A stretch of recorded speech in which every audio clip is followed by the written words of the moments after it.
welcome to the block. Listen, today's theme is Vision 2021. So today we're going to talk goals for 2021 and envision how to make it the best yet. And we got some powerhouses with us, Wilmo. Tell the people who we got with us. First, a former Carolina Panther, Ohio State Buckeye, DB out there. You know, his name is Nate Salley. But what it impresses me more about Nate Salley, even bigger than his football accolades, is what he was able to find in himself afterwards. Yes. To motivate people. Absolutely. So I'm super excited to talk to Nate and the things he has to share about his venture, the Audible Coach. And we also have the homie, Tierany, Griffin-Purdie. And again, on the same theme of plotting out your future, seeing how you develop. I'm just so excited to see just the things she has and the things that Nate have to tell us to get me right personally. Yeah. That's what I'm looking for. That's what the block is for. You know, these are things that will dial us in to get us right as we embark on these journeys as well. Absolutely, 100%. Absolutely, Wilmo. And what I'm excited about with Nate and Tierany too is they're beasts in what they do. They inspire day in and day out. And so them being a part of this and also just getting us right, I am absolutely here for. So, but before, friends, we get to the good stuff, because we're excited about Vision 2021. I mean, obviously all of us are. I would be remiss not to call up the amazing, beautiful brains behind this brand, behind the community, behind the pull-up. I mean, these are three people that continue to show up, continue to serve, and they don't get no days off. And I really respect all three of these people. So calling to the front, Davita, David, and Day. What up, family?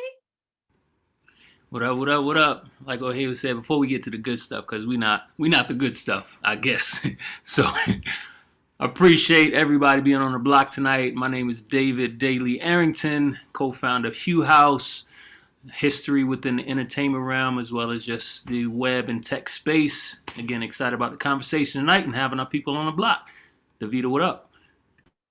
Yeah. Okay, what's up, everybody? My name is Davita Galloway. I feel like I should have like a Davita SWAT Galloway, something happening, because my founders here with me, co-founders, they have that middle name, nickname thing popping off, surname. Yeah, I'm a host, I'm a speaker, I'm a costumer, I'm a doer. I own a creative studio.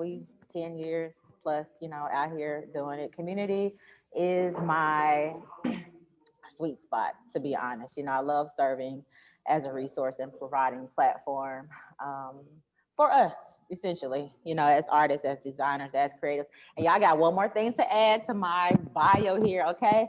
Your girl, her portrait is a part of the permanent collection at the Gantt, okay? So that's going to be forever. I'm immortal out here. I'm immortal, okay? I'm just saying. Dave, what's up? What up, though? My name is David Butler. Some folks know me as Dave Has Wings. I want to lead off by saying I'm just extremely happy to be wearing a do-rag on a Zoom call.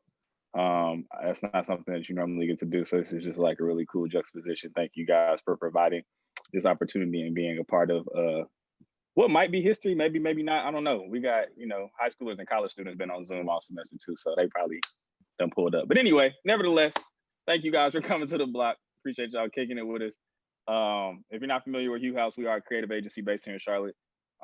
We focus on doing what we can to uplift and connect Black and brown creatives, creative entrepreneurs, artists, all of that kind of stuff. Shout out to everybody who, hopefully everybody got a chance to put in their applications for investing creatives.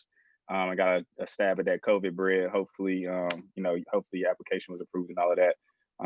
Those are exactly the things that we're here to do, is to, create those opportunities and bridge those gaps and make sure that there's representation for us in those rooms, while making this money and helping everybody else make this money, and make a living in Charlotte off of your creativity and your art, because you deserve to do so. So without further ado, I'm going to throw it back to the host, because I've been on set all day working on the client project. I am very tired. So I'm just here to catch all the gems. So Ohavia, Wilmo, please take this floor. Look, we got you. We got you. We got you, bro. But listen, y'all, shout out to the founders. They are amazing doers, and we are so happy for their beautiful brains. So actually, this is the part in the program, right, Wilma, where we turn it over to them, and we kind of do like a check-in with y'all, okay? So I'm going to stop the chat and see if anybody wants to unmute themselves. But the question is really, how are y'all doing? How are y'all feeling? This is the last month before 2020. I've seen on both ends of the spectrum. On one side on social media, it's like, finish strong. On the other side, it's like, I'm tired, right? So we want to turn it over to y'all. How do y'all feel? Where your head's at? Wilma, I'm gonna start with you. How do you feel? Oh, go ahead. Wait a minute, Ohavia. Can I hate to do this. I'm so sorry. Tell me. But Go. can I just put a twist on this? Yes. This is the last one of the year. Yeah. Can we kind of switch this to one thing you're thankful for throughout this tumultuous time? Yes. We just, what have you found in yourself through? Where is that rose in your concrete? Yes. What blossomed through for you through all of this? When everything was against you, what is one thing that you're happy about that you saw? I almost did a Pentecostal lap around my room, Wilma. That's it. That's it. Matter of fact, I'll be right back. Y'all go ahead. But I would love to hear that from you. Can you just answer, like, what are some things that you have found throughout this pandemic? Let me tell you something, bro. So I ain't gonna lie, I didn't think I was gonna make it. Like between the pandemic and also like trying to have a business and do all things media, and then my mom having a major surgery, I was like, this can't be it. Like, ain't no way. I mean, everything was attacking like positivity and the energy. And I was like, I just gotta hold on because I know there's something. But when I tell you, Wilmo, bro, like I feel like in a weird way, this is the best thing that happened to me. I'm not a busybody just to be anymore. Now I feel like I got razor sharp precision. I'm not checking for anything that don't add to the purpose. I mean, it really was the best thing that happened to me because now I don't waste my energy. I'm real sharp with it. It's like, okay, how does this add to the vision? What's the assignment? You know what I'm saying? So it really helped me and I needed it. How about you? What was your rose in the concrete? Family. If you know me, people that know me understand I have a very extensive work travel schedule. That's how I was able to do this. I have a 3-year-old that for the first time, I'm really getting to see him grow and develop one step at a time. Aww. When I would have to leave 3 days a week for an entire summer, I missed so much. And now that I'm actually home to just be able to sit with my family and watch them as people and just watch them grow, I'm like, man, I feel terrible for all that I missed. And we get so caught up in the money-making aspect, which is super important, but it's like, yo, this has so much more value. Yes. I underestimated the level of value that would place in my life. So, but yeah, again, I'm not Greek, but this is what 2020 is pretty much what I feel like being online is. It's tough. It's so tough. It's gonna knock you down, but at the end, you've earned something. You earn it, yeah. Yeah, and absolutely. I'm good. I'm not gonna hold you. I low key pledge again before I go through 2020. Oh, nah, for real, Dave. Oh yeah, Dave, you're an alpha, right? Yeah, man. Yeah, man. Hey, Mike, don't make that face, man. Don't make that face, bro. Listen, no, that was so beautiful, Wilmo. In fact, I feel like it slowed time down in the best way possible. But for us to like not only refocus but appreciate the things that sometimes we overlooked, when we were busy. Yeah, and you hit the nail on the head. No more unnecessary movement. Let everything be intentional. Make everything be, make it count. Yes. So, yeah, I would love to hear let's see what the comments are saying. Yes, and we got some good comments. Shout out to Harriet. That I can endure anything and made me become laser focused to what really matters. Come on, Harriet. Yes, so if anybody would like to share, because I love that so much, Wilmo, is identifying something that's positive that came out of the pandemic. Y'all, please let us know in the chat. I'm going to stalk the chat. If you would like to unmute and speak and, impart, we welcome it because, we all family here on the block, so. Shout out William McNeely. He say, I'm still fighting. I'm still standing. I'm still moving. And those are the things you really have to, again, you took so much for granted. Yes. Fighting, standing, and moving, those are things we never would have had to be thankful for before, but now we understand when it's taken away from you. Yeah. You move around. You fight. You just got to sit still. So, I feel you, Michael. Shout out to you. That's so good. That's so good. Oh, Nixon, free. What up, free? Peace that surpassed my whole understanding. Okay, I'm about to Pentecostal run. Y'all keep trying to do that. And it's going to happen, Wilmo. It's going to happen. All right. Yes. Oh, and that's something so good that you said, Wilmo. I think also when we talk the value of time, like not wasting it too is another one. Like now I feel like I'd be looking like, all right, now let's get to it. Yeah. Let's get to it. Vivian says, I'm thankful for my family, y'all, bringing life into the world, changed the game for me this year. Yes, congrats, Vivian. Nice. I have seen how people can show up and remain present beyond the physical. Wow. Nice. Wow. So let me ask you this, O'Havia. Did 2020 make you readjust the way you approach 2021, or is this just a caveat for you, or has this shifted your entire approach to life? Bro, it humbled me. Like, it humbled me a lot to the point where like people like, okay, so what's 2021? I'm like, whatever God wants. Like, cause in 2020, I came with the slick vision board. I had a list of stuff. I said, oh, it's go time. And then I feel like it was, even though it's still go time, right? Right. It was still go time. I just feel like it humbled me in the best way of not assuming that it's going to be ready for me. It's like, okay, no, if I am granted the opportunity, the value to give value, wherever I'm supposed to be, I'm going to be, and we're going to do the darn thing. So it humbled me. How about you? I tell you what, I would love to hear from Tierany now, because man, my wife had me make a vision board and I look at that thing and laugh now. I ain't did nothing. All that stuff just sitting on the list like, oh, I was supposed to do that? Okay. But sitting up here in December. Like, bro, look at this list. 80% complete. But you know what's crazy though, is that even though, and we'll talk about this in a little bit, is that even though 2020 has been a clusterfuck, everything on my vision board still came to pass. Okay. Oh, beast work. Nice. Okay. And it's because of the intent. We'll talk about that in a minute. Okay. Okay. All right. Nice. Getting excited. So excited. So yeah, the comments are coming in. Shout out to Dawn. Shout out to Vera. I see all y'all. These are amazing. 2020 provided that perfect vision and clarity that I needed. Ooh, let's flex a little bit. Started 2 businesses, have 3 clients, made me aware socially, mentally, physically, professionally, and Lord knows politically. Hold on, wait. Nice. Ooh. Free came through with the praise God. Huh? It was a hot summer. That I didn't even think about that aspect politically. Right? Bruh, I'm just thinking about the illness. I ain't thinking about that other illness. It was a hot summer. No Meg the Stallion. Facts. Next, Vera says, started my first, I love the flex. This is beautiful. Started my first business, had my first studio session, and fought many tackles against my health.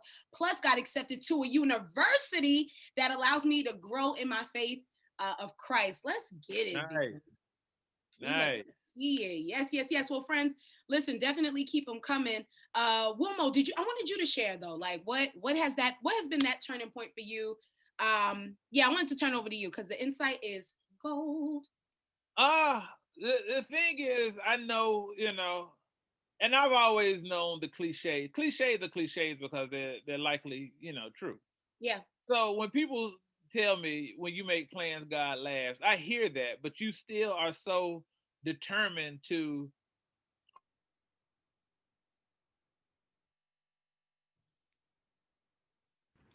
Oh, 2020 hating on him. Right. Wait, run it back. Wilmo, what you thought said? he was pranking 2020 us, just got you one more I thought time. he was pranking Oh, us. wait, did I thought he freeze was- up? What Yeah, happened? you froze up, but it's okay. God I was ain't so stopping lost. his praise. So lost. One more time. Will. Man. But I was just saying, 2020 told me, again, cliches are cliches because they're true, and I've heard my life, when you make plans, God laughs. So now, instead of me wanting so much control, I've learned to submit myself to his will. Yeah. And that's just my own personal walk. I'm not saying that is the standard for everyone. However, I know that I can only suggest things for my life and hope they're manifested. But I still got to do the work, but my expectation level is now more in check. You feel me?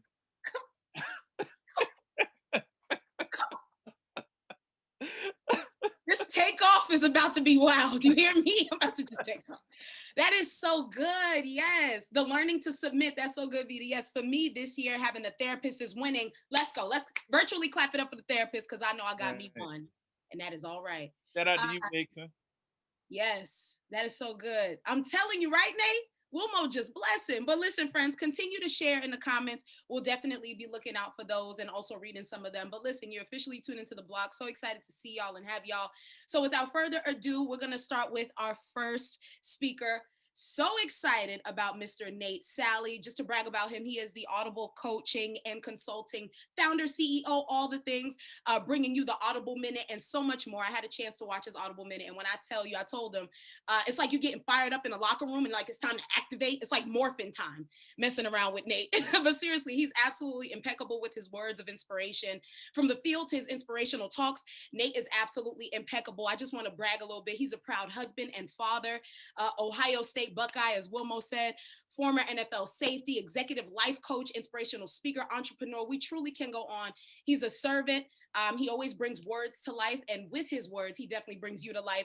So without further ado, I would like to give the floor over to Mr. Nate Salley. Thanks, Nate. Thank you. Thank you. I appreciate that. The warm welcome, all the kind words. I really appreciate that. So truly an honor to be here. So I'll go ahead and share my screen here.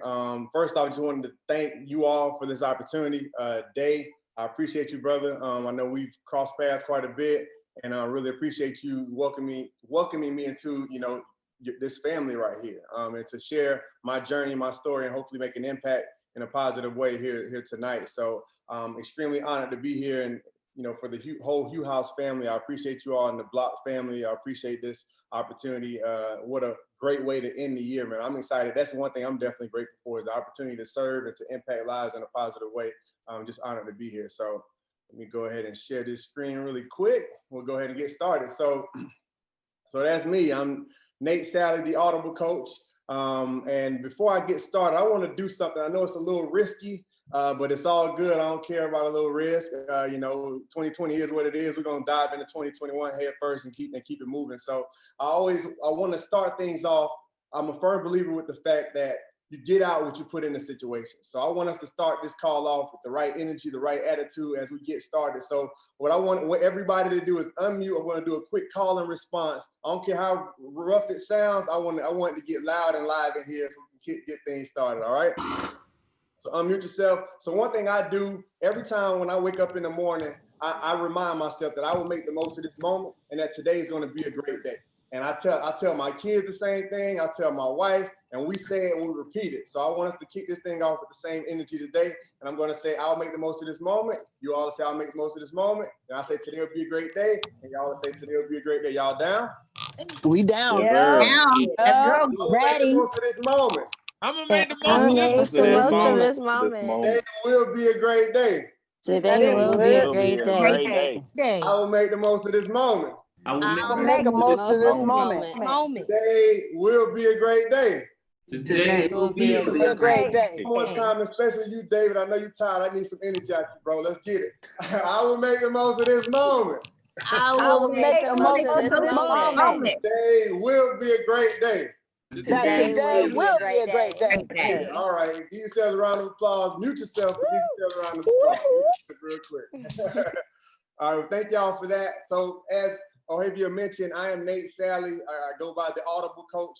I'm born and raised in Fort Lauderdale, Florida. Attended a high school called St. Thomas Aquinas High School, where a lot of people know that school because we send a lot of people to the NFL, but mainly because Michael Irvin went to that high school. He's a Hall of Fame NFL player. So went to school there, was a 3-sport athlete. Actually met this beautiful young lady on this photo right there in high school. And we've been married for 13 years, dating for 18 years, and we got 3 beautiful kids. My oldest is Brooklyn. My boy, my big man is Nate the third. We call him Trey. And then my baby girl down there is 2 going on 22. She's a handful. Her name is Tierany, and she gives us everything we can handle. So that's my family there. But born and raised in Florida, went to St. Thomas, was fortunate to go to The Ohio State University, was fortunate to be a part of a national championship team there my freshman year. I actually played football and basketball there my freshman year, and then went on to play football the remaining time. I was a 3-year starter. Then I was also fortunate to be voted to be a captain. And then one of my most proud moments as an athlete, as a human being, to be completely honest, was my senior year. That team voted me as their most inspirational player. And for me, as I get older, every year that passes, I appreciate that more and more. I appreciate the fact that they saw enough in me to vote to think that I was the guy that inspired them the most. And thinking about the individuals that were in that room, like we had first round draft picks. We had individuals that went on to, my roommate was a Super Bowl MVP, Santonio Holmes. We had guys that wound up going on to win the Heisman Trophy, things of that nature. Guys who were doing things in Congress and amazing things in the community. And out of all those people in that room, they thought that I was the one that inspired them the most. So when I get into situations like this and I get an opportunity to share, I understand that I'm walking in what I was put on this earth to do. And I'm able to walk in with confidence, knowing that I'm doing what God put me on this earth to do. So that was an exciting moment. Went on from there, 2006, get drafted to the Carolina Panthers in the 4th round, the 121st pick, a day that I'll never forget, where all my dreams came to fruition. All the hard work paid off. And I got there and that dream slowly got a little rough. You know, I kept getting injured. I wound up being on injured reserve 2 out of my 4 seasons in the NFL. And then I went on to try and play in a league called the UFL, which I'm pretty sure none of y'all know anything about. But I played there for a season, got hurt again, and I decided to move on. And then went on from there and got into corporate America, where I've been in corporate recruiting for 10 years as a recruiter, recruiting supervisor, account manager, and sales, selling to different manufacturing, distribution facilities, nuclear plants, and things of that nature. So I was doing that, and about 4 years ago, I was sitting at work, you know, working my tail off and just grinding, and I realized, you know, I played for all these teams and I worked for these companies, and all of these companies and teams have a clear-cut vision and mission statement for me as to why I need to be at work and what my purpose is when I come there. But I didn't even have that for my own life. So at that point in time, I sat down and I wrote my mission statement and my purpose, and ultimately, I believe that my purpose in life is to lead and positively impact the lives of others. And I've since gone on to add to that. I believe I'm here to inspire transformation in the lives of others. So I've committed the rest of my life to doing that. So anything that I do, you know, when Day hits me up, I'm like, hey man, you know, I would love to have you come speak, you know, to the block. I'm all in. That's the first thing I'm thinking about. Is it an opportunity for me to inspire transformation in the life of somebody? If it's a yes, I'm in. If it's a no, I'm out. My life is that simple now. So I've simplified things in that way. And then after doing that, that's when I began Audible Coaching and Consulting. I went and got certified as an executive life coach and began Audible Coaching and Consulting to help individuals identify their purpose so they can live more fulfilled lives. Because I lose sleep at night understanding that if I walk into a room of 100 people, like a normal room of 100 people, I can ask 90 of those individuals won't be able to put a finger on what their purpose is and why they were put on this earth and why they were allowed to wake up this morning. And that bothers me. I lose sleep at night over that. And so I want to help as many people not only identify what that purpose is, but more importantly, live a life that aligns with that. And I try to do that through motivational speaking, through mentorship, and through life coaching. So that's what Audible Coaching is all about, Audible Coaching and Consulting. And then ultimately the name Audible, I played safety in football back in the day. So as a safety, you always had to call it audible or make an adjustment to better position the defense for victory on a particular play. So my motto is I want to reposition lives to help individuals fulfill their potential. And then also audible is a dual meaning. So audible is all about being heard, right? So there's so many graveyards filled with amazing ideas and dreams that could have changed the world, but those individuals were afraid to share it with somebody or to even act on it, right? So I always encourage individuals to hashtag dream out loud, man. Dream out loud. Don't be afraid to share your dreams with somebody who can help pull certain things out of you that you can't do so on your own. So that's something that I'm passionate about and is a big part of why I do what I do. So that's me in a nutshell. Last thing about me, as far as hobbies, I'm a creative like most people on this call. I absolutely love writing and making music. So that started since I was in middle school. So if y'all are cool and are a good crowd today, I may share a little something at the end when I wrap up and spit a little something for you all and to wrap things up, if that's okay with y'all. That's cool? Yep, perfect, man. All right, well, I appreciate it. So as we get going here, I'll go into the next slide. Perfect. So today what I want to talk about is what I call 3 steps to walking in your purpose, right? So I know we're all going into 2021 with amazing goals and all these dreams and like, man, this is going to be the year. This is my time, right? But at the end of the day, we do that a lot, right? We go into a year, have all these dreams, all these goals, all these aspirations, things that we say we want to do, but we don't even understand why in a lot of cases. We don't understand the purpose behind it all, right? And the purpose is the foundation. If your purpose and your foundation isn't strong enough, whatever dream you have or whatever thing you're trying to work towards is just going to crumble because that foundation is faulty. So what I want to do is help to encourage us all to identify, all right, these are some things I want to do, but why do you want to do it in the first place? Make sure that that's strong and that foundation is solid so that you're not on January 15th quitting on your goal already, right? So I want to get everybody fired up about identifying that purpose and the why behind what they're doing. So when they go into 2021, that they can accomplish whatever it is that they set out to do. Cool? The next thing, so I want to just share a quick story here. That's a little story of me playing ball back in the day, getting ready to take somebody's head off, I hope, which you can't do anymore. But my story here, I just want to share a quick story called 7th Grade Changed My Life. So by show of hands, or you want to put it in the chat, put a 1 in the chat, how many of us believe that we can change our lives forever by making the right decisions today? Just making the simple decisions today.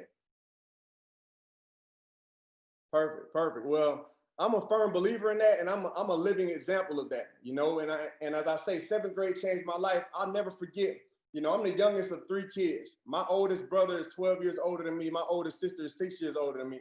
And I come from a rougher part of South Florida where, you know, my brother didn't graduate high school, had a kid at 16. My sister didn't graduate high school, had a kid at the age of 16. And for me, in 7th grade, I hadn't attended a graduation yet when I should have attended at least 2 of them already. So by that time, my uncle, who's my mom's baby brother, came over from the Bahamas and went up to Raleigh, North Carolina, St. Augustine University and graduated, right? So he had a wife, he had a kid, and he still graduated number 2 in his class. And when I saw that, for whatever reason, you know, my family and I, we all packed up in a van. We're all excited. You know, we family from the Bahamas, family from Florida, we packed into this big white church van that my dad rented, like an 18-seater. And we were stacked in there riding up I-95. We go see him graduate. And for whatever reason, when I saw him walk across that stage, something lit up inside of me and said, "You're going to college. You're going to college." And that changed my life forever. From that moment forward, I said, I'm going to college. This is the decision I'm making, and I'm sticking to it for the rest of my life. So I went from there. We got back home. And I said, hey, you know, Mom, Dad, Raleigh seemed like a pretty cool place. You know, the Tar Heels have some sweet colors. I love playing hoops. Michael Jordan went there, Vince Carter, all of them, they went there. So, man, let's paint my room Carolina blue. I want to wake up inside my dream every single day and understand what I'm working so hard for because I'm going to college. That's the first thing I did. Then, as a 7th grade kid, I walk into my principal's office. And I know it doesn't sound like much, but my principal just so happened to be Michael Irvin's uncle. And somehow I knew that.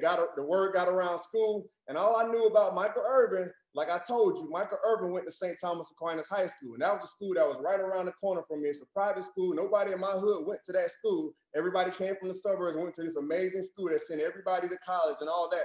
And I would always hear the band playing. And I always heard that they sent kids to good schools. So I walk into my principal's office. His name was Mr. Dudley. I said, hey, Mr. Dudley, I heard that you know the head coach over at St. Thomas Aquinas. And I heard that they send kids to college. I need you to help me get in there because I'm going to college. And that conversation, like I said, changed my life forever. Long story short, I get into St. Thomas. You know, I have a great career there. I end up going to Ohio State, and the rest is history. And I end up, you know, becoming the man that I am today. So that simple decision as a 7th grade kid changed my life forever. So no matter where you are in your life right now, like you have the power to change your life forever and for generations to come by making the right decisions today. And just simply decided to do what you feel called to do, right? So that's kind of my story and how I want to set the tone for the 3 steps to walking in your purpose, all right? Oops. There we go. All right, perfect. Now, how many people can tell me like what separates a lion from all the other animals in the jungle, right? How many can tell me that? I guess put it in the chat.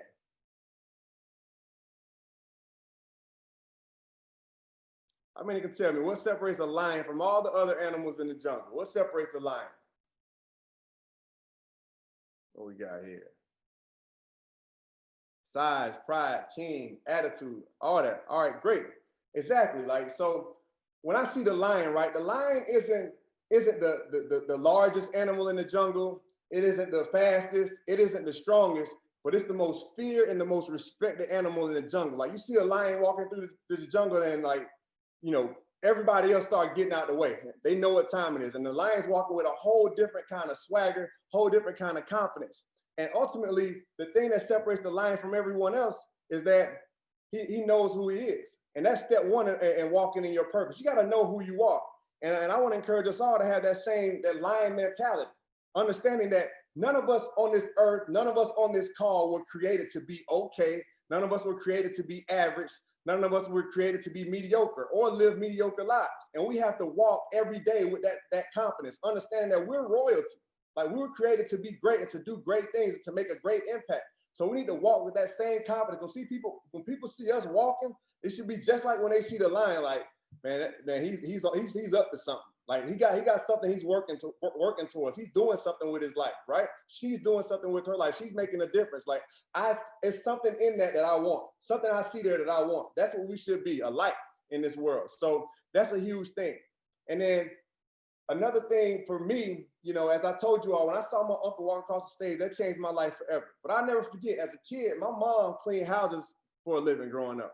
She cleaned houses for a living. So for me, we live where we live, it's pretty much the hood. And, we go out to these nice suburban areas and, she would clean these beautiful homes. And for me, it looked like a mansion because it's 2 stories. So it's a mansion. Like, it looks huge. So we walk into this house as I'm going to work with her and probably getting in the way more so than helping, but walk into this house and I'll never forget it. Walk in and these high vaulted ceilings and there's these steps right to the left. And I walk up the steps and I look over the entire living room and I tell my mom, I say, Mom, my house is gonna be bigger than this one day.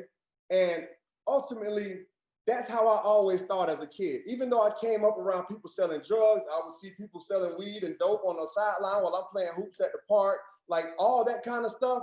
And where dropping out of high school was normal. Having a kid at the age of 16 was normal. Like, that was accepted. That was almost cool at the time. For me, I never felt like that was cool. That was never appealing to me. I always felt like I was put on this earth for something more and to experience something else. So in those moments, I would always tell my mom, hey, I'm gonna be a doctor, I'm gonna be a lawyer, I'm gonna be a football player, and when I get done, I'm gonna be a coach, I'm gonna be a pastor. I would say all these things that I felt, could make a difference and make an impact and change the situation that we were in.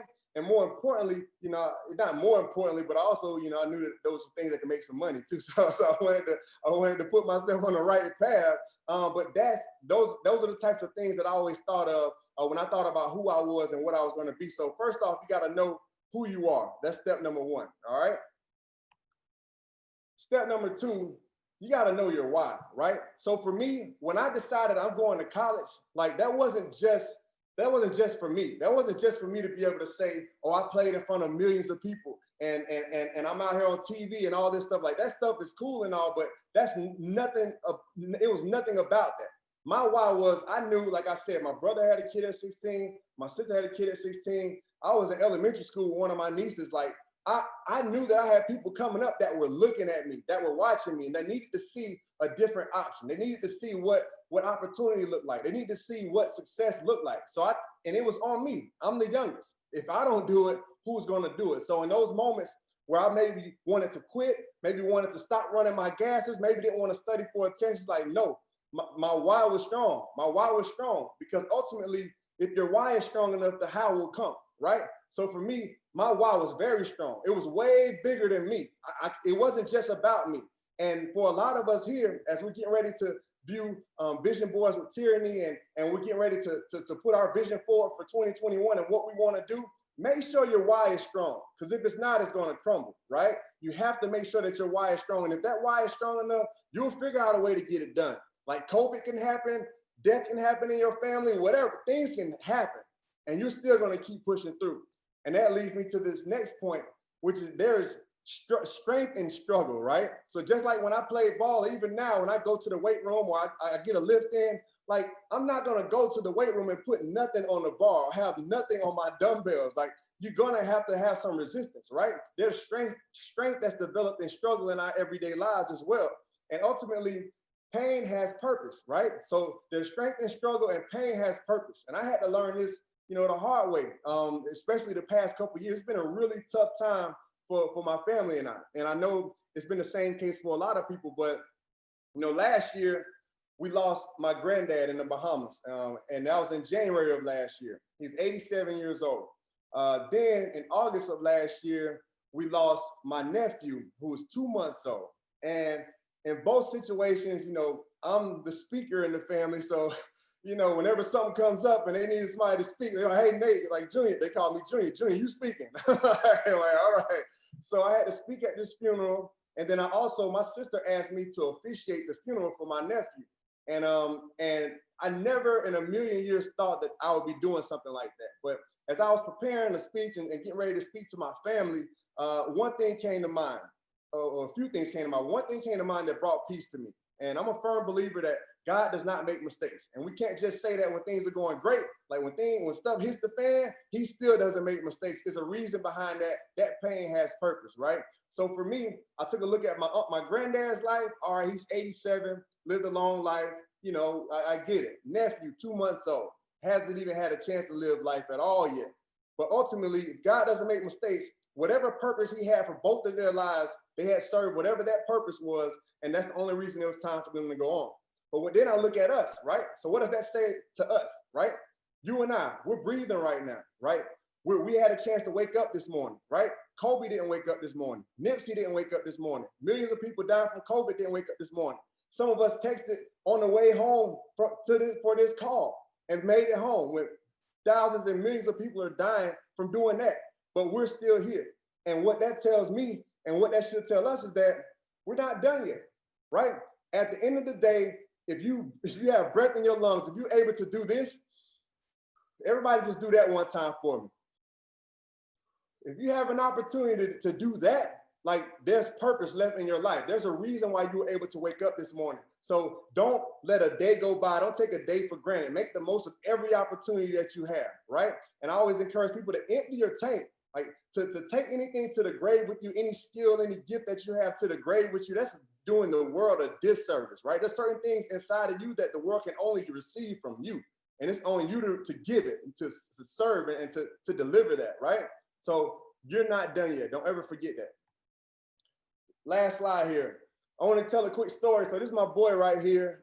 His name is Jack the Adventurer, right? Jack's a wild dude. As you can see, Jack goes around the country and he, in his Levi jeans, you know, takes his shirt off, wants to show his muscles a little bit. And he hops on these tight ropes and walks across canyons, right? And he'll show off and go across, no harness, no nothing, no safety. He's going across and doing his thing. So this one day he's here walking across this canyon, and there's a crowd that starts to develop, right? In the crowd, there's a dude named Mike. Mike's in the crowd and he's amazed, right? Man, this dude's going back and forth, like this dude's crazy, right? So he's saying that he's seeing this, right? And Jack starts feeling himself. So he starts taking people on his back and walking across the canyon. He's like, hey, you, come on, let's go, let's do this. And Mike's sitting here seeing all this. Then along comes a lady named Megan. Megan comes on and she hasn't seen Jack the Adventurer go across yet. She's sitting here talking to Mike, like, you think he can do that? Mike's like, yeah, like, I don't think he can do it. I know he can do it. I believe he can do it because I saw him do it over and over again. So he goes over and he starts coming back. As he's coming back, he locks eyes with Mike, right? He's like, Mike, me and you, let's go. You're next, right?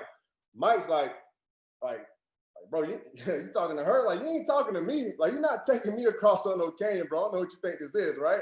So in that moment, like, how many of us can relate to that, right? How many of us can relate to that? Jack the Adventurer, that's our purpose in life, right? And we'll sit back, we'll see people out here doing big things, like on Instagram, on TV, all this stuff. We'll be excited. Sometimes people may get jealous, whatever the case may be. And we'll see people doing amazing things, living out their purpose for their lives. And we'll see it and believe that it's possible, right? But the moment purpose looks you in the eye and calls you out, we turn away. We shy away from it. We don't want any parts of it, right? So step number 3 is you got to trust both, right? First, we got to know who we are. Then you got to know your why, know your purpose behind what you're doing. And ultimately, you got to trust both. And when I say trust is a verb, right? Trust is a verb, which means you can't trust from the sideline. You can't trust, you know, without getting some skin in the game. You got to get some skin in the game. You got to get bruised up. You know, you got to have to go through some surgery or whatever the case may be. You cannot trust from the sideline. Faith is a verb. Faith requires you to take action, right? You can't have faith from the sideline. So you can believe all you want. You can think things can happen all you want, but you have to have that trust and that faith and really step out there and put it into action, all right? And that's the key differentiator, right? When we think about, you know, what separates people who accomplish great things from those who don't, those who we see doing amazing things in life and seeing success and living fulfilled lives from those who don't. Like, that's the key differentiator, is that those individuals who do it, like, fear is not absent from their lives. Fear is not absent from their lives. So the key differentiator when it comes to living the life that you feel called to live, you got to take action. You got to trust is the verb, and you have to take action, and that's what it requires. All right. So know who you are, know your why, and then you got to trust both. And when we trust both, we leave a lasting legacy, right? And that's what life is all about, right? We're here to outlive our lives. We want to live lives that far outlive us and where we can make an impact and be making a difference while we're dead and gone, right? And our legacy still lives on. And that's what it's all about. So that's what I want to share with you all real quick, is a quick poem that I wrote called Legacy. It's also a song that I have called Echoes. And it's something that I'm very passionate about. So I just want to share this with you all real quick, and then we'll wrap up and get some Q&A going. Cool? All right, perfect. Legacy. Just trying to make an impact. As a matter of fact, juggle life responsibly as we wear multiple hats. Trying to live a life that's greater than finances and stats. Me advancing won't distract or push integrity back, because we all know what is needed, although we live conceited.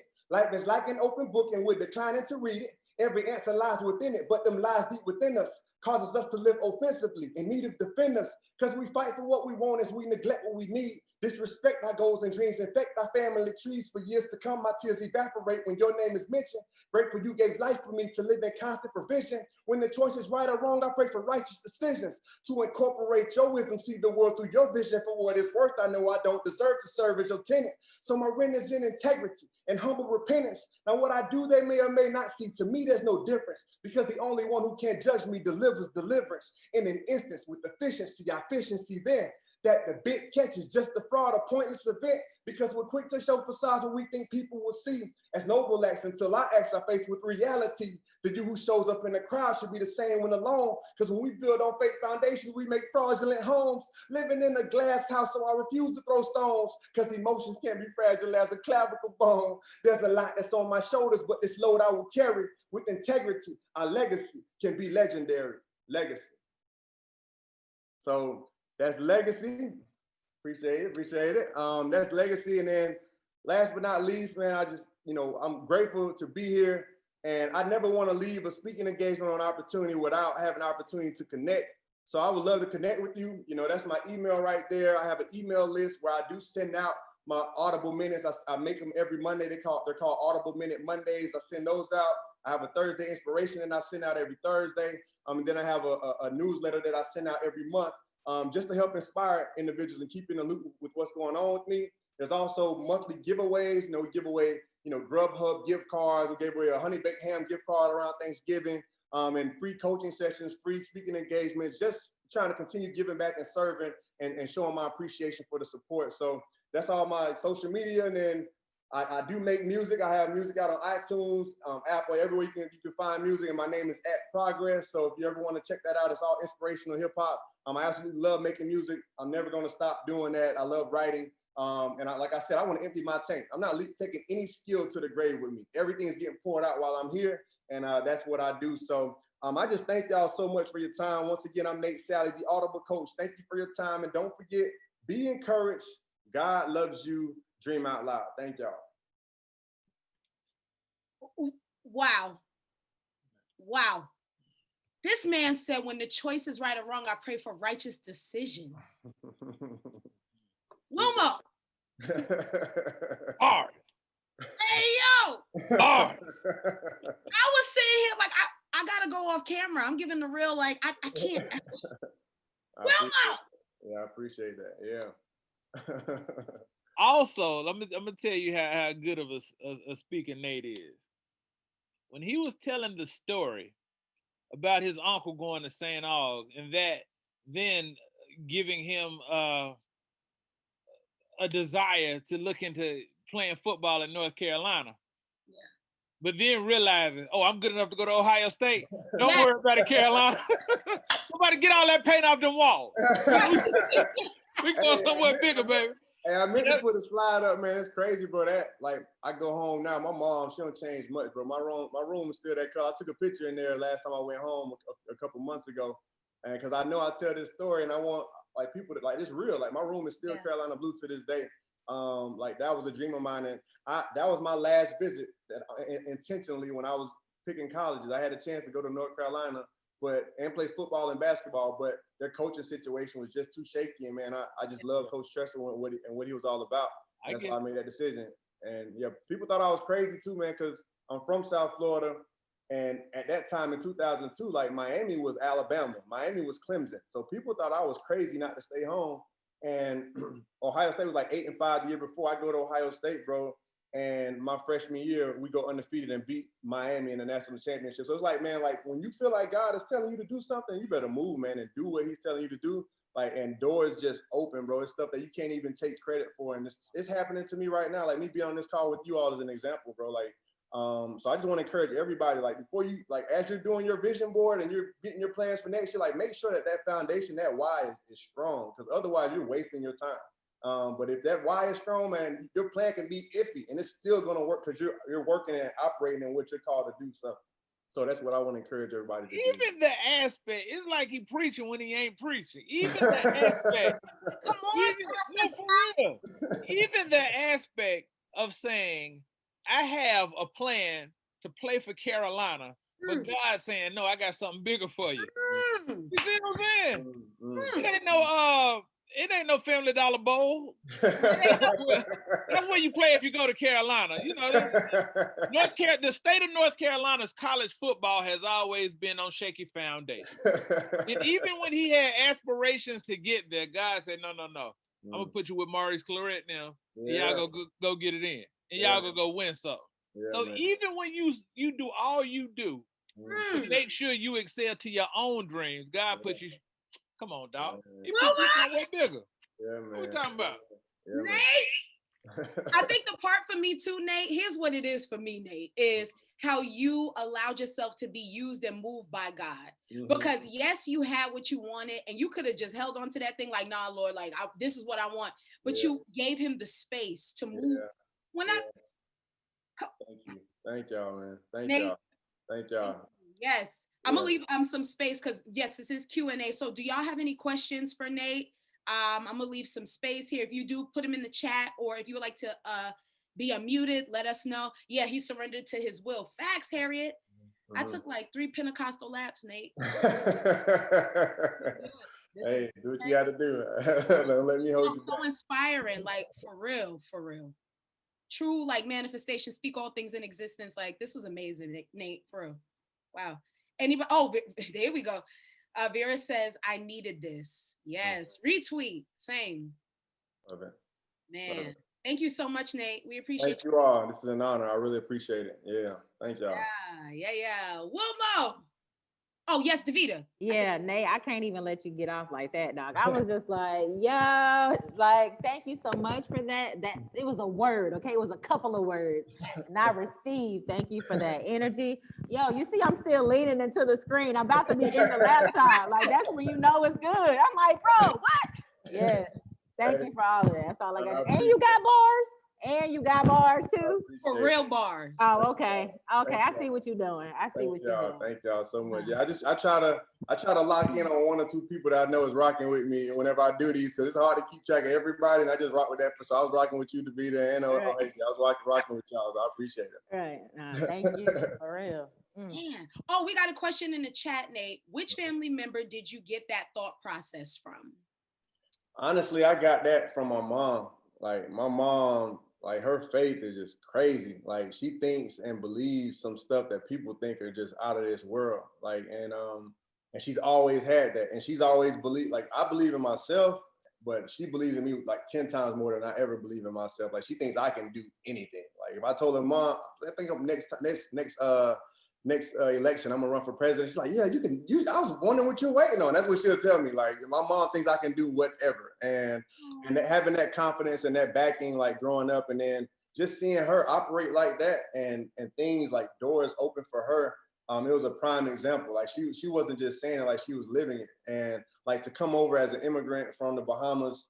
And, live with some people for a little while and just end up finding, cleaning houses as the way she provided for us. And my dad was a roofer and a DJ on the side. That's where I got my love for music from. And so just those things and just seeing how their lives came together, I just realized like God is like nothing's by chance. He's so like meticulous and detailed in every aspect of our lives. Like, so I don't know, I look at that, and I look at, you know, the doors that have opened for me, and I just want to continue opening doors for others and inspiring others. And I know that I got to a point basically where in my life, I felt like I wasn't doing enough. I feel like God was telling me, man, use it or lose it. Like, I've given you all these things, these skills, these abilities, these, you know, these accolades. Like, that's cool and all, but if you just sitting on ain't doing nothing like this, it's going to waste. And I feel like I got to that point. And like, I'll be real with y'all. Like, I'm naturally an introvert. Like, I'm cool with being quarantined and chilling at the crib with my family, like, and not going out too much. Like, I'm good right here. But like, I felt like my calling and purpose was way bigger than any of that. And I had to get over myself, for, you know, and step out of that comfort zone and continue growing. So like I said, I'm dedicated to this for the rest of my life. Like, whatever is in line with inspiring and inspiring transformation in the lives of others, like, I'm doing it. And that's kind of how I'm rocking for the rest of my life. So yeah. And can I add something to that? I know it's not my turn, but can I add something to that really quickly, if you guys don't mind? Can y'all hear me? Okay, perfect. In addition to what you're saying, Nate, you're absolutely correct. Because what people have to understand is that your purpose and your vision are gifts from God. Yep. And when you do not use your gifts, it is a disrespect calling that God has placed on your life. Yes, ma'am. Yes, so it's beyond living a dream. It's beyond answering a call. It's beyond that. It's about the respect you have, the power that God has instilled in you and has instilled around you for you not to only do, but be what he needs and wants you to be. I'm done. I'll go. Love it. Love it. Love it. Receive that and love it. Well, hey, somebody talk to you with that hand right there. You better be quiet. You better listen. It's over. Take that in. It's over. And it was the cadence too. That's disrespectful. I said, oh, because you need to understand. Now listen. Love it. But, what, Nate, I know, and we got to stick to a schedule, I know, but I have one more question for Nate, because I'm very interested in what the trajectory of his life meant for his relationship with his siblings. Went very different ways. And if people are in those situations, how do they come to amends with the people around them? Yeah, man, it was tricky, man. And it's funny because I had like subconscious like guilt, or like I wanted to succeed, but honestly, I didn't realize this till a couple years ago. I didn't want to succeed too much. I almost felt guilty, like, for doing well. And I got to a point now, like, man, no, I'm trying to do as much as I can and with what I've been given and try to make a difference. But growing up, and I think it's because I would go home and my mom like made it like she wasn't shy about basically making it clear that I was her favorite, right? Like, she didn't say that, but she would always brag on me in front of them and all that. And I love my brother and sister. So it always felt like real weird for me. And they knew it wasn't coming from me, but I knew that it made them feel some type of way. But I just always loved them, man, and loved on them. Like, whenever my brother was going through certain things and my sister was going through a lot of stuff, man, and I would just always just love on them. I wasn't trying to give too much advice or say, hey, man, you should be doing this or doing that. I just love on them. Like, even my sister now, like, I just call her and I don't talk about, hey, what you need to do and what you don't need to do. It's just like, man, I love you. Let's talk, man. How you doing? You good? How my nieces and nephews? Like, and I just try to come from that real place. And I think they've always knowing that I've never changed. But the situation when we're at home and mom, like, basically blatantly says, like, hey, Junior's doing this, why aren't you? It's kind of stuff that she would basically say. And that would feel horrible for me. And I had to tell my mom, like, I'm honest with her, like, Mom, you got to stop doing that. Like, you like putting a wedge between us and really hurting our relationship. So it was tough, but now they're both doing better and in a better space. And I just try to continue encouraging them, man. And I know that they live through me, man. Like, my brother he's the one who put the football and the basketball in my hand. He was a big Hurricane fan. He only made it to one game my whole college career, which is something I was pretty bitter about, but my brother was living a different life at the time. So he's the one that when he's not doing right, he ain't gonna come around. Like, you know it, because he just get ghosts. I'll be like, all right, he must be up to no good. But he had that going on at the time, but he made it to one game, and that was the national championship game against his favorite team, the Hurricanes. And I'll always be grateful for that as well, man. And my sister has always been supportive. She lived in Atlanta. She would drive to Arizona for bowl games and all that, bring all her kids in a beat up car and make it there. And like, I always had that support and love, man. So yeah. Nice. I appreciate that. Yeah, man. Thank you. Wow. When I tell y'all the energy from this Zoom is powerful. Man, Nate, thank you so much for sharing your testimony, but also how you're overcoming. Wilma, I'm glad you asked him that question because a lot of times, you know, we hear the success and it's like, no, he had siblings. You know what I'm saying, Nate? You had a whole lot of siblings and a mom who grinded. So thank you for, you know, taking us into your world. We appreciate that. For real. And a dad who grinded because he'll make sure I didn't forget him. He's like, I was here too. Everybody always talking about home. So let me make sure Pops was there grinding, and I got my work ethic from him, man. And my Pops is still going. Wait a minute, Nate, what's his DJ name? Oh, just Nate. They just call him DJ Nate. That's it. He used to DJ the high school games and all that kind of stuff when I was playing, and everybody knows DJ Nate. So that's my Pops. DJ Nate, I love that. Wow. Yeah, no, that's so good. That's so good. Oh, we have one more. Could we ask one more question, Wilma? We have one more, and I don't want to. Is that okay? It's only right. Okay. What do you, Nate? What do you do to keep from burning out? The why. Like, I always keep my focus there. Like, I understand that even what I'm doing now is way bigger than me. So it's no time to get tired. Like, I honestly, like, I have nights where I don't even go to sleep sometimes because my brain is racing with how can I make an impact? Like, how can I make this business better? I got a song in my mind. I need to get it recorded because I can't do it when the kids are. They're gonna come pop in the studio or whatever. It's just a mindset where it's like it's a non-negotiable. Like, when I decided I was going to college, I didn't care like what was happening. Like, it was either going to be because I had I took school very serious. I had a 3.9. So I said, if I get hurt on this field, I'm going into somebody's like a great school on my grades. Like, I didn't care. And so that's kind of how it was. When I was playing football and basketball, I remember vividly getting home in my football pants, dirty and stinking and sweaty. And I went to this private school that gave you like 2 hours of homework a night. And I'm sitting there at my desk just grinding, like, because I felt like I had something to prove. I was the only black kid in a lot of my classes. I had something to prove. I wanted them to know I'm not just here because I play ball. Like, and that's the same thing in my life right now. Like, once I, identified the purpose and the mission right here, it's the same kind of drive. Like, and a lot of times we have those attributes and those intangible skills in us, and we just got to put it towards the right thing, and man, the sky's the limit. So that's kind of, how I go about not getting burned out. So, and I think also you have to intentionally make time though, to take a little breather. Like, so, hey, certain days of the week, hey, I'm not really doing too much of the business on this day, or hey, I'm gonna set out, a couple months from now, me and the fam, we're gonna take a vacation and just go dip for a little bit. Like, having those things to kind of look forward to along the way, just those little breathers, moments of pausing. Like, you need that because you can't just run sprints all day. You're gonna die. So you gotta have those little breaks in between too. Yeah, facts. No, thanks so much for that, Nate, for sure. And my favorite one is taking breaks. Yeah. All right. I received that for me, Nate. Yeah. Go ahead. I'm gonna sit down somewhere. I'm gonna sit down. No, but listen, I'm just gonna echo the sentiments in the chat from everybody. Thank you for the jewels, Nate. Once again, thank you so much. Wilmo. But we ain't done though. It gets gooder and gooder because it's already gooder. Who we got next, Wilmo? The homie, the queen of the vision board, and she is gonna tell us, at least tell me, how I can make a vision board that's realistic, that I can look at the end of the year and not feel ashamed as I do now in 2020. So we're just going to learn the inner workings of a productive vision board by the homie Tierany Griffin-Purdie.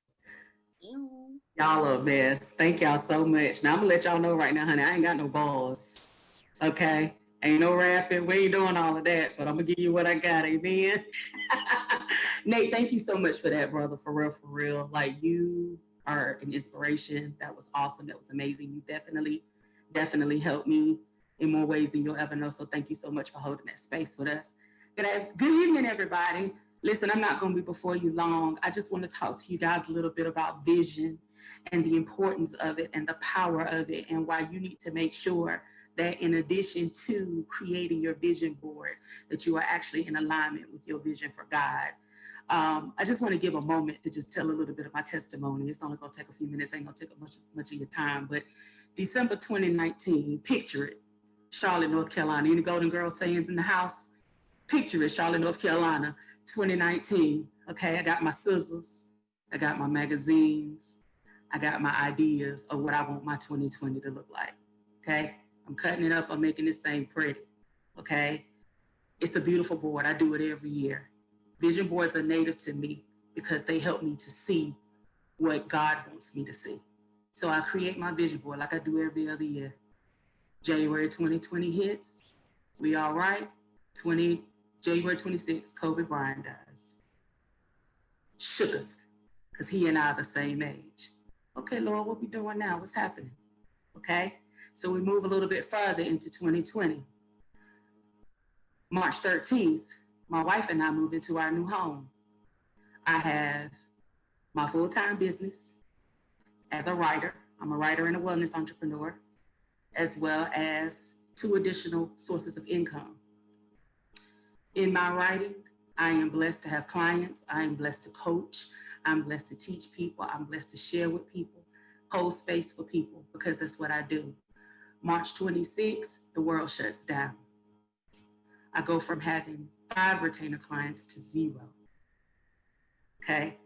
I go from having 3 sources of income to none. I got emails coming in left and right saying, we want to work with you, but we got to check the budget. We want to work with you, but we're not really sure what we're going to do. We're going to have to figure it out. Now, if you grew up in the church like me, you automatically know that there's power in the power of your tongue, what you say, okay? So instead of me just getting real lost in the thing, I said, okay, Lord, it's me and you. What are we going to do? And as a writer, a lot of times I write things down, right? I write things down. So God takes me to this notebook, and in there is the scripture of Luke 12:48. To whom much is given, much will be required. To whom much is given, much will be required. So as I'm sitting there and I'm looking at this verse, and I'm like, okay, I look up at my vision board. Now, the vision board that I created in December 2019 was something that I've never, ever created before. I created a lot of vision around my wellness. I created a lot of vision around my finances. I created a lot of vision around my relationships. I created a lot of vision around my job situation. Never created it before. However, the difference was God did all of those things. Okay, he healed me in all of those areas, long story short. It just wasn't the way that I thought it was going to be. Okay, so let's talk about the power of vision. Your vision versus God's vision. Okay, when you create a vision board of any kind, or you work in your vision of any kind, you're ultimately saying that God, this is my optimal dream for the future. This is where I see this going. Okay, and when you create a vision board or you create anything, that's the intent that you want to put behind, okay? A lot of people think that visions are dreams. Dreams are flighty. Visions are directives. Your vision is the end game of where it is that you're trying to get to, okay? So how do you craft a vision? Well, the first thing you must do before you put pen to paper, before you put scissors to paper, before you do anything, you need to ask God, God, what is your vision for me, okay?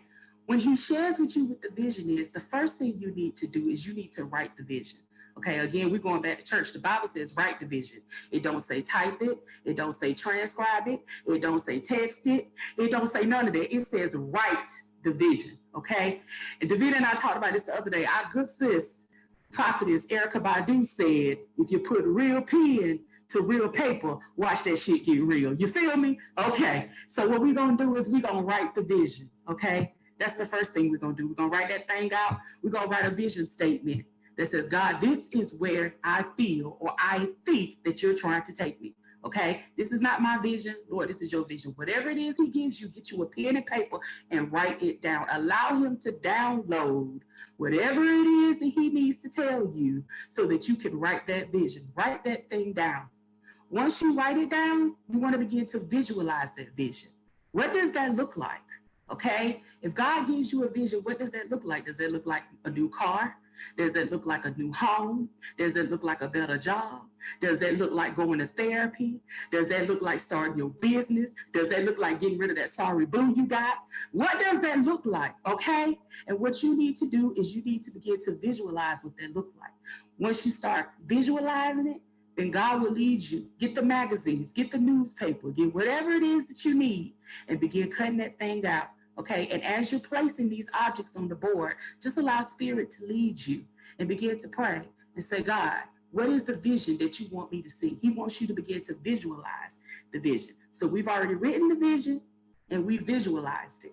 Because the thing about it is visualization is the most effective mind tool ever. If you walk past that vision board every single day and you see those things every single day, those things will begin to be so. Do you want to know the reason why a lot of entrepreneurs never make it out of their first year of entrepreneurship? Because they don't see it pop. They can't see the vision. The vision hasn't come to pass. It's not manifested. Okay, because we got to see some things. So what you need to do is you need to put it in a place where you can see it, visualize it. When you put the magazines on, when you put the clippings on, when you put that thing together, put it in your office, put it up on the wall, put it in your bedroom, put it wherever you're going to be every day. So you begin to visualize the vision. Then once you visualize it, you need to begin to guide the vision. Okay? Set smaller goals in place that will allow you to get to the vision. You can't tell me that you want to save $5,000 at the end of the year, but you eating out every day. You can't tell me that you want a better job, but you only go to the job that you at right now.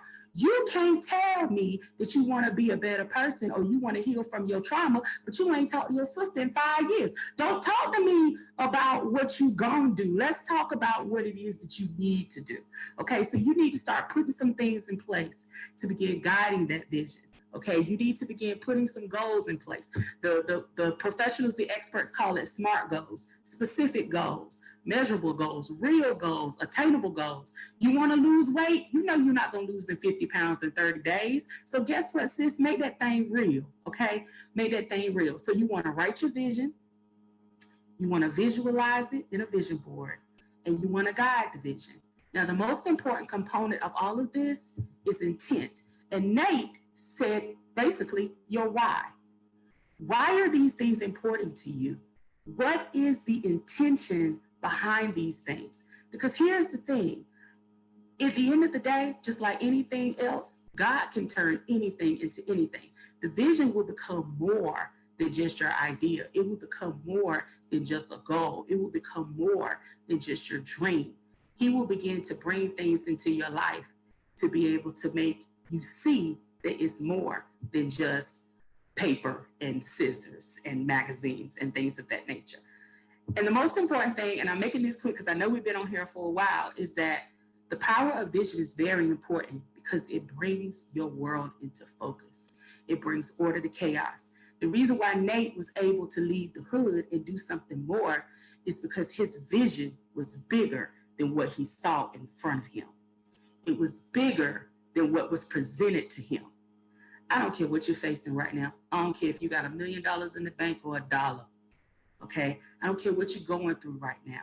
Okay? You have to see beyond what you see. Your vision is bigger than what you see. Period. Somebody said sight and vision aren't the same. Absolutely. It's bigger than what you see. And I think what's really important right now is if you are going to go into 2021 with new energy, with fresh energy, with fresh ideas, with a fresh concept, then you have to go in with the idea of knowing that what is right now will not always be. And if you place God's vision before your own, watch what I say, okay? In less than 3 months, he took me from having 5 retainer clients to 10, okay? Watch what I say now. He took me from waddling in my drama to sending me the best therapist on earth, okay? He sent me from being broke, penny broke, to supplying all my needs and then some, okay? You can't walk in God's vision and lack. It don't work like that, okay? So I'm saying this to you. When you create your vision boards, when you think about your 2021, 2020 has been a hot mess for a lot of us. It really has. But like my brother Nate says, there's still work to be done. You're not done yet. This is a piece of your story. This is not the end of the chapter. Rewrite your chapter for 2021. Write the vision, make it plain. That's all I'm gonna say. Am I in my time? Wilma, I will. Davita. T, you gonna share the screen? Sorry to call you out. No. Oh no, my screen is something's going on and it won't allow me to do it. I'm sorry. I was gonna on my vision board, but something's going on. But I tell you what, you follow me at workwithtierany.com. I'll post it for. Work with Tierany on Instagram, and I'll post it for you so you guys can see it. Honestly, Davita, do you need to share the screen after that? Like, is it? Well, there's something going on with the actual. It won't load my actual. What I'm saying is, it don't matter. Oh, yeah. It was as effective. What we're saying is we didn't need it. Yeah. I'm gonna say this, Wilmo and T. So when you were speaking, T, I have my vision board here, and everything. When I tell you was speaking facts, literally on the back I wrote how, and I wrote okay how, but why do I want to do this? And everything on this vision board it came to pass or is coming to pass. So when I tell you, T, complete facts. Oh my gosh, Wilmo, you vision board? I do, and again, maybe I just need to start using black magazines or something because mine. Anything to help my vision come into fruition. No, just intent. That's it. It's your intent behind it. If you do it just to do it, just to be doing it, that's something different. But if you do it with the intent and you do it the way that I told you to do it, as far as praying and asking God to download His vision for you instead of you trying to walk in your own, it's gonna come to pass. I'm gonna tell you what this year the difference was. For people who know me, they know I'm really people-centric and engaged with people. This year literally took all of that from me. Like every event I would have throughout this year could not execute. So, even if my intent is pure, I still have to wait on the world. Or I still have to, But yeah. So let me ask you this: being an expert, how would you handle that? What would motivate you to continue walking in that faith, knowing going through trials? Because I learned a long time ago that God's time is not my time.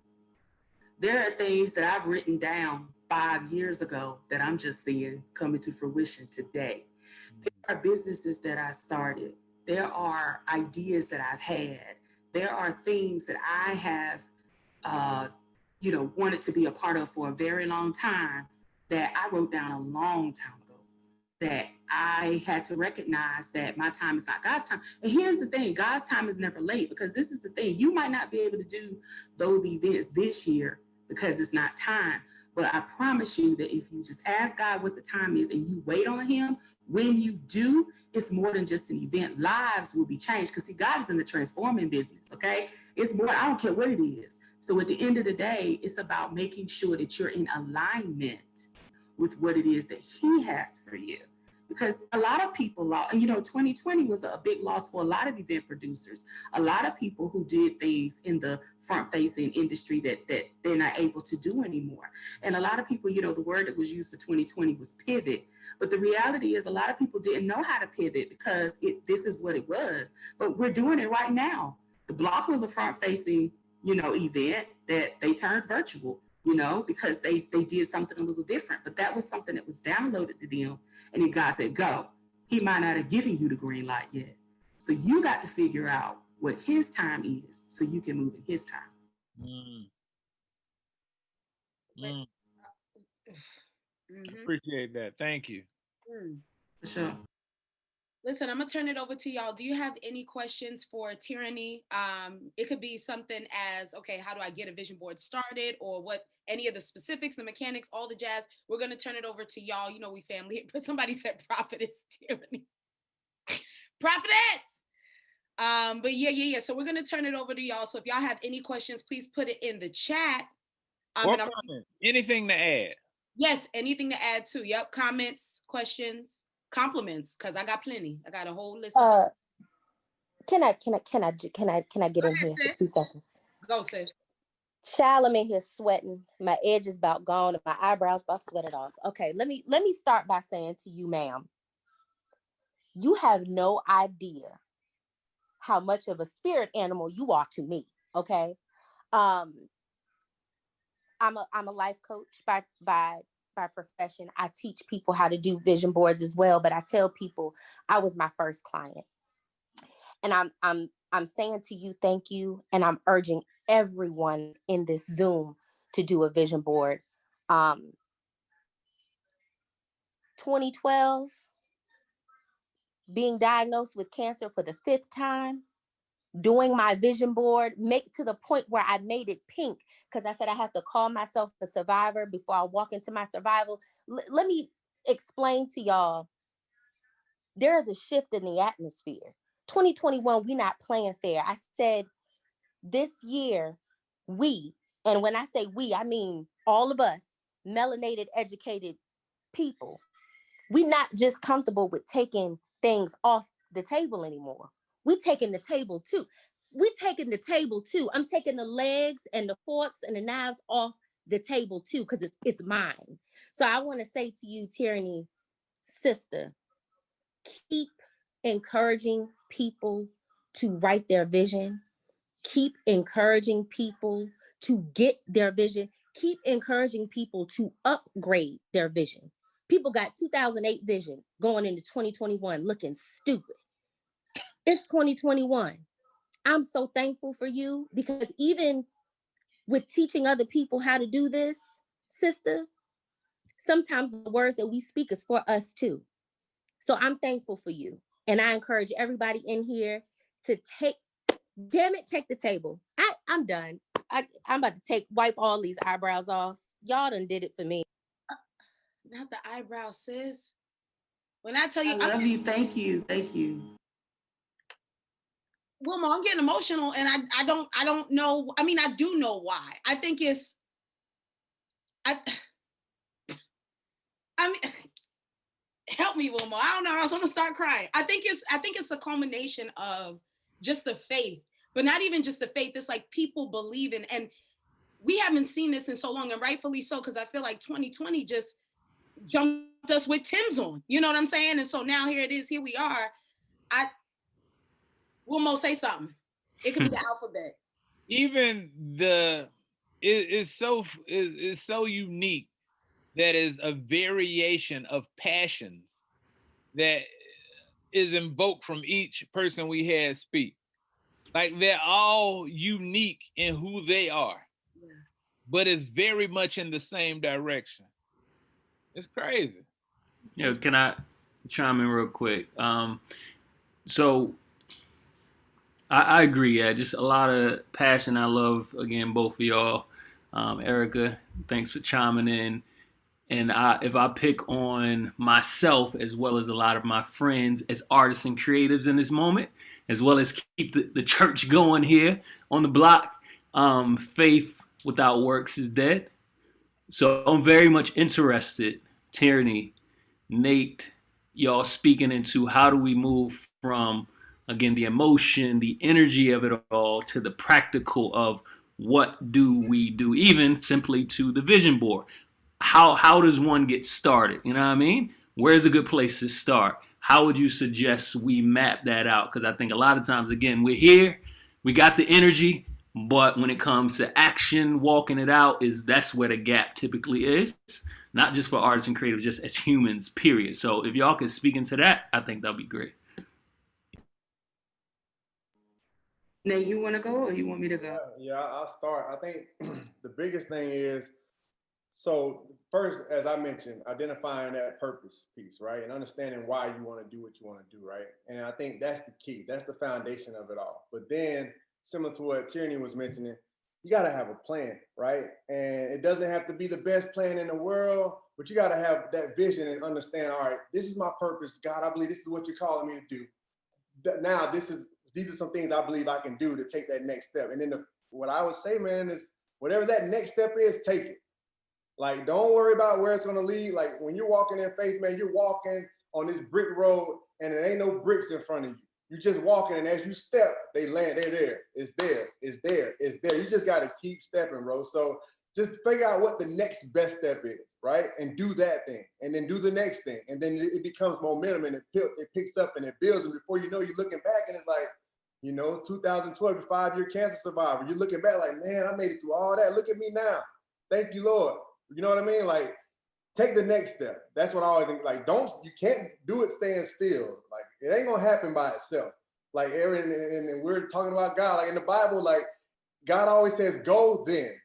It's always do something then. It's not like, oh, I'm gonna make it happen while you sit here and just sit on your behind and do nothing. Like it's action, bro. So whatever that next step is, and a lot of times right up on our nose, we know what that next thing is, but we're just too afraid to do it, or it's not gonna look cool, or it's not the normal thing to do. Like, forget all that, man. Do what you feel called to do. You're unique for a reason. You're you for a reason. There's only one you in this entire universe. Be you, do that thing that's on the inside of you. That gut, trust that gut feeling. Trust that. Like, that's there for a reason. You care about certain things that other people don't care about for a reason.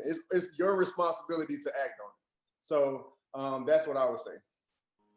And I think that 2020 has taught us, just like Erica said, if nothing else, that we don't have a lot of time to spare. Right? The world is changing rapidly in front of our face. And if we go back to the Bible, since this is Bible study, God says, now faith is the substance of things hoped for, the evidence of things not seen. Not last year's faith, not 5 years ago faith, not now faith. The time is now. And I think what ends up happening is that we get into our heads. And so we think, oh God, I don't have this, or oh God, I'm not that. And the reality is, the one thing you have to do is you have to learn to see yourself as God sees you. That's why it's important for you to pray about what his vision is for you. Because here's the thing. I am a high school graduate. I don't have a degree in communications. I don't have any type of formal education when it comes to writing, but I'm stone cold at what I do. And I stand 10 toes down in front of any writer and will write you to the ground, baby. Not because of who I am, but because who God has called me to be. So the first thing you need to do is you need to get in tune with who you are in the eyes of God. Once you figure that out and you figure out what his vision is for you and you get very clear in who it is that you are and what it is that you're supposed to do, then it's time to put pen to paper. It's time to cut the vision board. It's time to start saying who you are. It's time to introduce yourself in the manner in which you're supposed to introduce yourself, to start manifesting those things. Because I think what ends up happening today is that we get into our heads, right? So a lot of us are in our head from 2020. We think about what has happened to us. But guess what? Really, in all actuality, 2020 was trash, but 2016 was really worse if you really want to be truth about it. I mean, if you really want to be real, that's the year that we lost a whole bunch of people. Celebrities was dying left and right. Shirley Caesar was the best rapper on the planet with greens, beans, potatoes, and tomatoes. And then Trump became our damn president. So really, guess what? We survived that. So I think what ends up happening is that we have to get out of our heads on what we think we're supposed to be. All we have to do is show up. If you take the one step, God will place who and how he's supposed to in your life for you to be able to do it. But in addition to that, with the vision board, it's important for you to see what it is that God has for you and what he wants for you. Because when I do vision boards, before I even do anything, I have to pray. Because guess what? This is how he shows me who I am to him. So I think that's very important. I hope that answered your question, Daly, but that is very important, is to ensure that we are in alignment with who it is that we're supposed to be for what God sees for us. Hey, Tierany, just to tap into that just a quick second too, like hearing what you're saying, I know Erica's a coach as well. Anybody who's a life coach or who's that person for somebody in their lives, like 99% of the time, their biggest issue is they're in their own way. And we, every time, no matter what goal they're trying to accomplish, 90% of the time, what they need is right. Like we have everything we need to become what we feel called to be. It's right there on the inside of us. So I love what you just said. So I just want to share that piece. Love it, love it, love it. It's been awesome, man. Let me ask a question for Tierany or whoever wants to chime in with vision boards. A, how lofty should you get in your goals on a vision board for a year? And two, like, how specific should the things you place on your vision board be? So what I tell people is if you're a beginner in the vision board, it can be hard to envision for the entire year, right? Let's just be real. That's a long time. So if you want to start off doing, when I started doing quarterly vision boards, right? I started doing them every 3 months until I got into the habit of actually understanding what they were and how native they were to what it was that I was trying to do.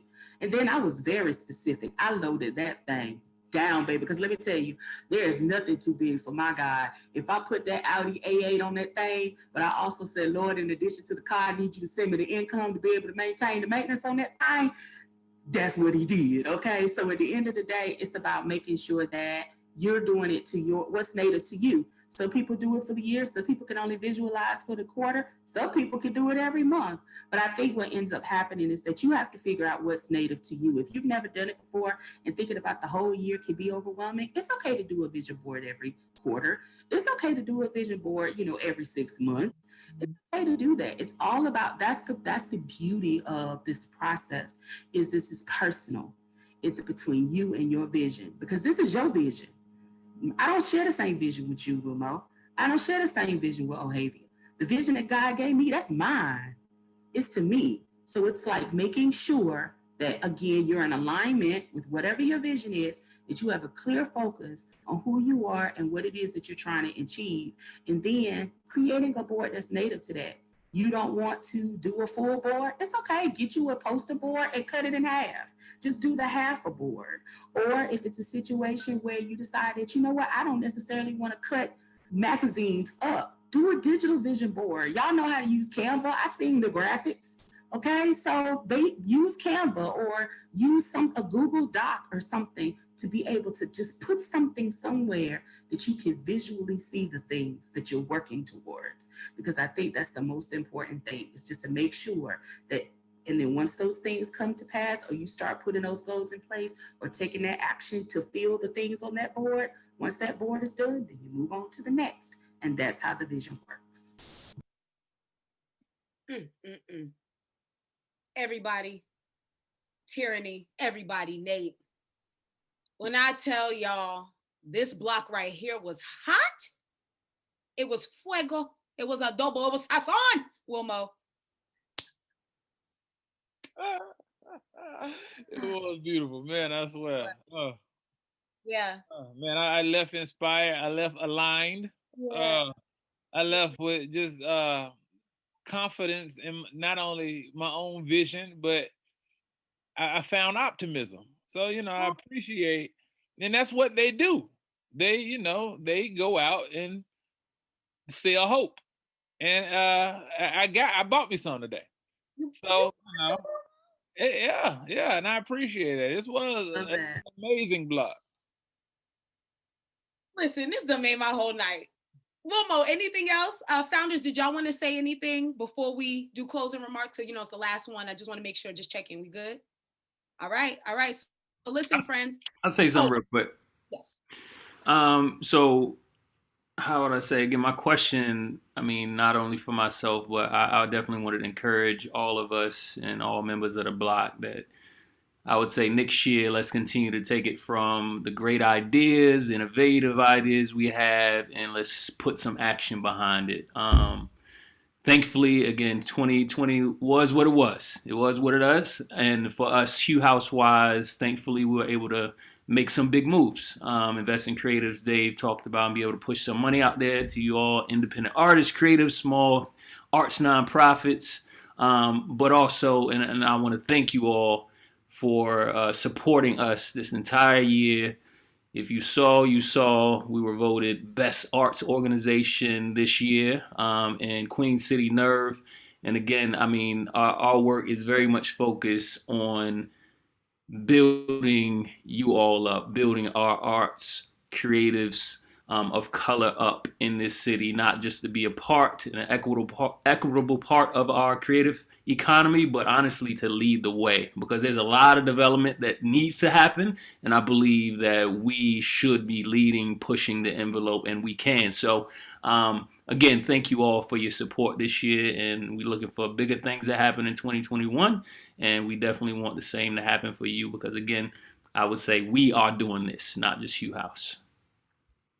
Facts. No, listen, we want to say thank you, Davita, David, for your beautiful minds, for always bringing communities together. You took a moment in history that everybody stopped and was like, I can't, and y'all continue to not only inspire us, but bring us this content and people who are experts to bring us this content. So thank y'all. Okay, we give flowers around here. And I'm just so grateful to Wilmo. I'm so grateful to all of y'all. Listen, so the next block is January 14th. Mark your calendars, your phones, your Palm Pilots. Be in the Zoom room January 14th. Also follow on social media at It's The Block _. Wilmo, anything else? Because we're gonna send the floor. I'm good. I'm fulfilled. I can just leave now. I'm good. That man said fulfilled. Almost spoken heavily language. Got nothing. Not bad. Well, we love y'all. Grace and peace be unto y'all. See y'all in the new year. Bye.